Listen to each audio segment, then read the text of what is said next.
Michel Garfinkel, bonjour. Bonjour. Michel Garfinkel, vous êtes journaliste, écrivain, spécialiste géopolitique.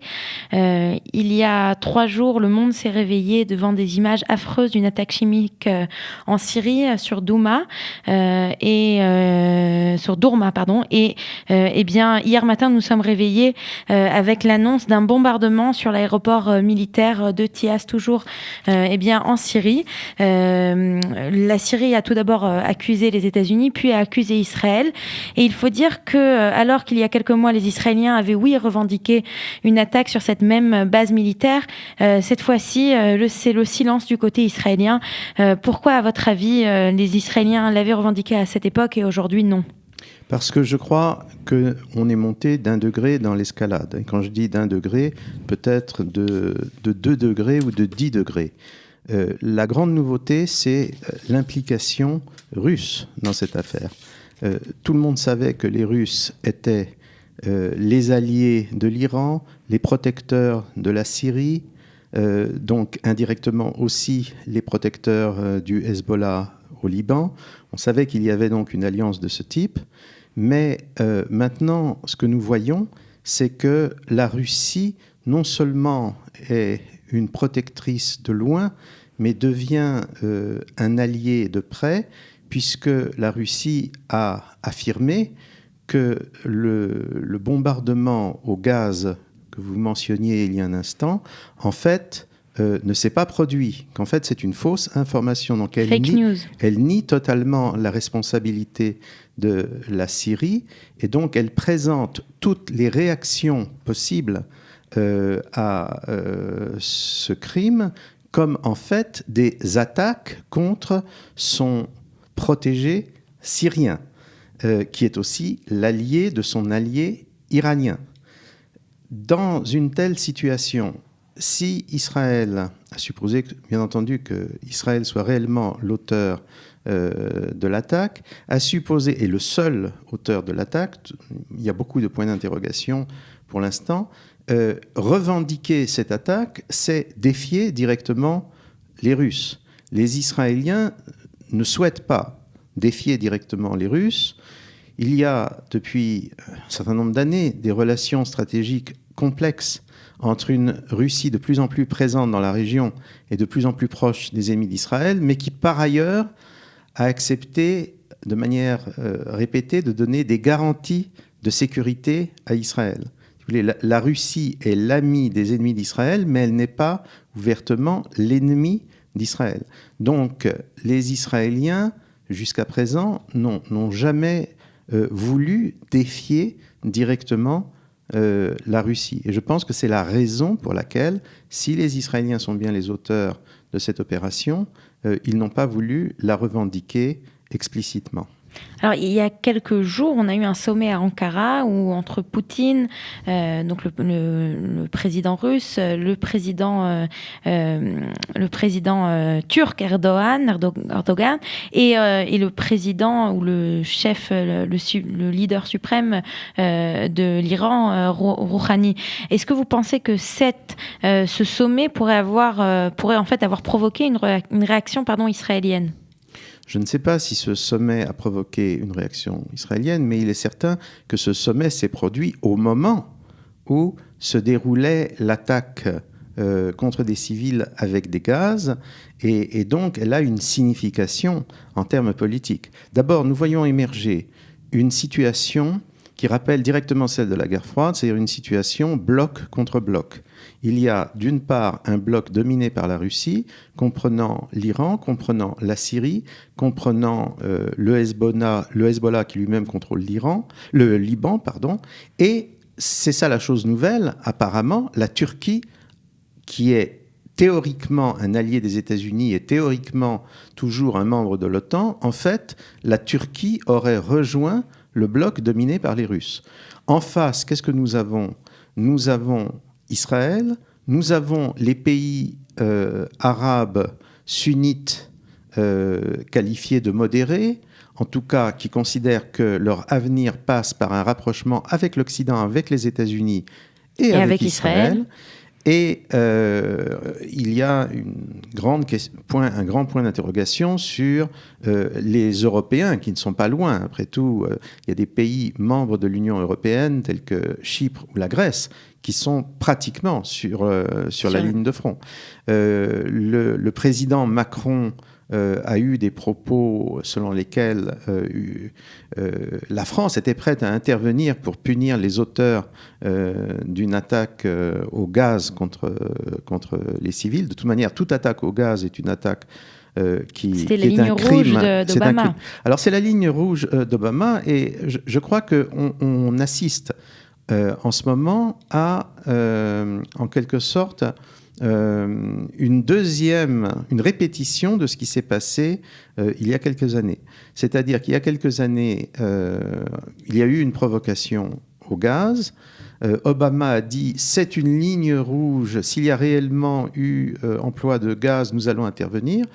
Quand la preuve a été apportée qu'il y avait bien eu emploi de gaz par le régime syrien, comme vous savez, la réaction d'Obama était en fait de regarder dans une autre direction et finalement de laisser passer. Quasiment de se retirer du Proche-Orient. Maintenant, on assiste exactement au même scénario, c'est-à-dire à la même épreuve de force face à Trump.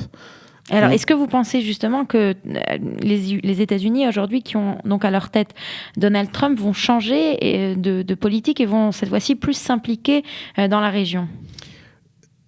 Trump est quelqu'un qui, d'une part, a toujours été opposé à un engagement multilatéral, en quelque sorte, des États-Unis, tout azimut, dans toutes les régions du monde, et ceci, bien entendu, essentiellement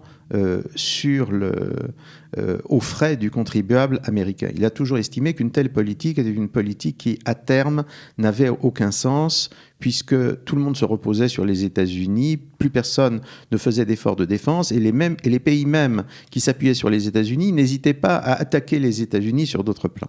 Donc, Trump s'est toujours opposé à cela.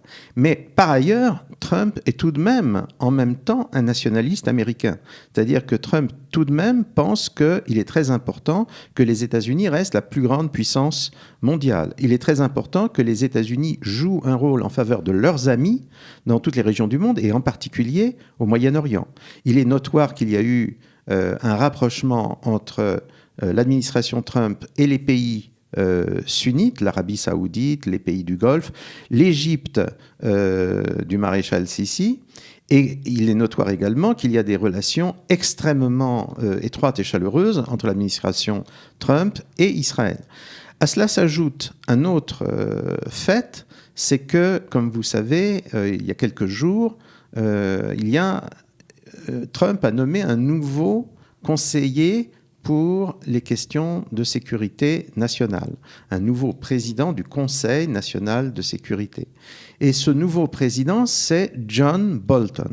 Alors, John Bolton est quelqu'un d'exceptionnel sur la scène géopolitique américaine, puisque, d'une part, c'est quelqu'un qui a toujours été un ami extrêmement fidèle d'Israël, mais en même temps, c'est quelqu'un qui a toujours été méfiant à l'égard de la Russie. C'est quelqu'un qui a toujours dit que l'effondrement de l'URSS ne signifiait pas que le danger stratégique venant de la Russie se soit évanoui. C'est un petit peu à l'inverse de son prédécesseur, qu'on trouvait un petit peu trop proche des Russes. Son prédécesseur n'était peut-être pas très proche des Russes, mais il n'avait pas la même attitude catégorique et tranchée. Avec Bolton, nous avons quelqu'un qui vient directement de l'administration Reagan, c'est-à-dire qui vient directement de l'époque où les États-Unis ont gagné la guerre froide. On peut penser qu'un John Bolton voit comme une priorité que l'Amérique ne perde pas cette nouvelle manche de la guerre froide qui semble se jouer aujourd'hui à l'initiative de Poutine. Donc,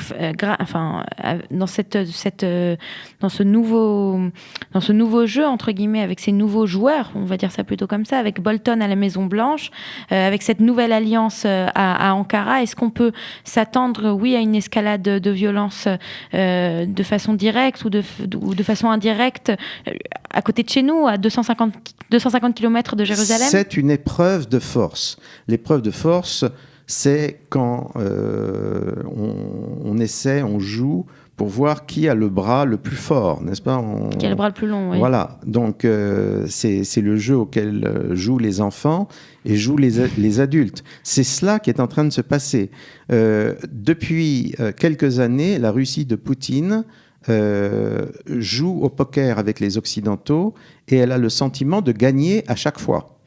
Donc, je crois que les mises montent sans cesse et on arrive à la situation où si les Occidentaux, si les Américains, si les Israéliens, si les Occidentaux en général n'arrêtent pas quelque part les Russes vont continuer. Nous sommes dans un moment, dans un tournant. On peut dire que définitivement, la période de l'après-guerre froide est terminée, que nous entrons maintenant de manière non plus implicite, mais tout à fait explicite, dans une nouvelle guerre Est-Ouest. Est-ce qu'on a déjà eu dans l'histoire d'Israël une situation pareille où on a un véritable conflit Est-Ouest, non pas en Israël et non pas entre Israël et les pays arabes qui l'entourent, mais aux frontières d'Israël? Et en fait, en Israël, on se pose beaucoup de questions. On est à la veille de Yom HaShoah. Beaucoup de personnes disent que c'est notre devoir moral de s'impliquer d'une manière ou d'une autre, non pas dans ce conflit, mais pour essayer d'aider les populations syriennes. Est-ce que dans l'histoire d'Israël, on a déjà une situation où Israël est entre guillemets à ce point tenaillé dans une situation pareille? Depuis toute l'histoire d'Israël s'est déroulée dans un contexte de guerre froide, c'est-à-dire d'opposition entre l'Est et l'Ouest. La situation qui a pu prévaloir à partir de 1991, à partir de la première guerre du Golfe, à partir de ce que le président Bush père avait appelé un peu péremptoirement le nouvel ordre mondial, était une situation nouvelle et à bien des égards trompeuse par rapport à la réalité géostratégique profonde.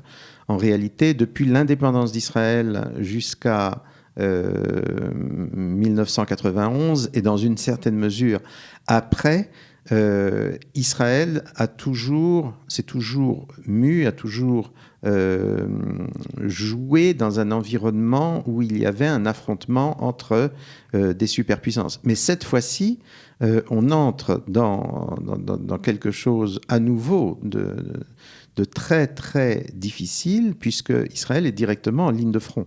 Maintenant, pour répondre à l'aspect moral de votre question, effectivement, d'une certaine façon, c'est la première fois qu'Israël est confronté à une problématique morale ou humanitaire chez ses voisins immédiats. Il y a eu quand même un certain nombre de précédents. Lorsque les Israéliens sont intervenus à plusieurs reprises au Liban, c'était tout de même pour venir en aide, par exemple, aux chrétiens du Liban, face à une menace palestino-islamiste. Ça s'est déjà produit dans le passé. Les liens que les Israéliens ont pu entretenir avec le mouvement national kurde sont également de la même nature. Le fait qu'Israël, en dépit des liens qui ont longtemps été si étroits avec la Turquie, ait toujours voulu avoir de bonnes relations avec l'Arménie, cela tient aussi à des considérations morales, c'est-à-dire au fait que l'Arménie a subi, elle aussi, le peuple arménien a subi lui aussi un génocide au XXe siècle. Donc, les problématiques humanitaires n'ont jamais été totalement absentes. Aujourd'hui, elles deviennent particulièrement, je dirais, visible, graphique. Criante. Mais malheureusement, il faut dire les choses comme elles sont. C'est-à-dire que le premier impératif d'Israël, c'est son impératif à lui. De survie nationale. C'est son impératif à lui de sécurité nationale. Et aujourd'hui, c'est une question, une équation à plusieurs degrés qui est extrêmement difficile à résoudre. Je vous remercie, Michel Garfinkel. Je rappelle que vous êtes journaliste, écrivain et spécialiste géopolitique. Je vous remercie de votre éclairage sur ce qui se passe en ce moment dans la région, que ce soit en Syrie ou bien dans des sphères un peu plus importantes. Voilà. On continue tout de suite cette heure d'actualité sur Studio Kalita.